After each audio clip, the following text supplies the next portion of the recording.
৬৭ বছর বয়সে বিশ্বকাপ অভিষেক ইতালিয়ান কোচ কার্লো অ্যাঞ্চেলোত্তির। নিজের প্রথম ম্যাচেই একাদশ নির্বাচনে দিলেন চমক। মাথেউস কুনিয়ার জায়গায় আক্রমণ ভাগে ইগর থিয়াগো, রাইট ব্যাকে রজার ইবানেজ।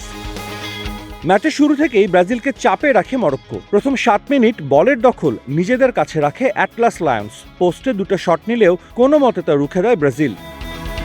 ১৪ মিনিটে গোলের সহজ সুযোগ হারান ব্রাজিলের ইগর থিয়াগো। ভিনির পাসে মাথা ছোঁয়ালেই লিড নিতে পারত ব্রাজিল।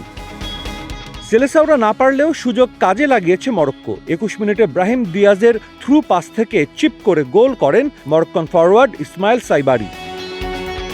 ২৭ মিনিটে আরও একটা সুযোগ পায় মরক্কো। এবার বল চলে যায় পোস্টের বাইরে দিয়ে।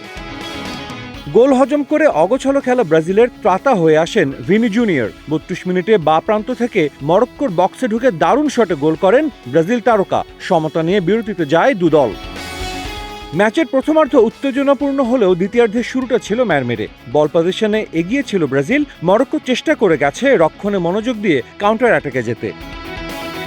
দ্বিতীয়ার্ধে এগিয়ে যেতে পারত ব্রাজিল। ম্যাচের ৬৭ মিনিটে সুযোগ আসে রফিনিয়ার, কিন্তু বলে পা ছোঁয়াতে পারেননি এই উইঙ্গার।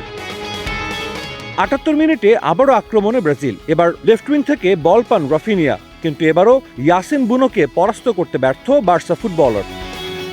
ম্যাচের একেবারে শেষ দিকে এসে একটা গোলের সুযোগ এসেছিল মরক্কোর সামনে। সেটা রুখে দিয়ে দলকে অঘটনের হাত থেকে বাঁচান অ্যালিসন বেকার। ১-১ সমতায় শেষ হয় Brazil Morocco high voltage match. দু দলের সামনেই সুযোগ ছিল জয় তুলে নেয়ার, কিন্তু শেষ পর্যন্ত ম্যাচটা ১-১ সমতায় শেষ হওয়ায় হয়তো আক্ষেপ থাকবে না কোনো দলেরই। কার্লো অ্যাঞ্চেলোত্তির অধীনে ব্রাজিল বিশ্বকাপে নিজেদের প্রথম ম্যাচ খেলেছে, আর এই ম্যাচটাই ছিল গ্রুপের সব থেকে কঠিন ম্যাচ। সেখান থেকে ১ পয়েন্ট আদায় করে নিয়ে ব্রাজিলের জন্য নকআউটের পথটা অনেকটাই সহজ হয়ে গেল।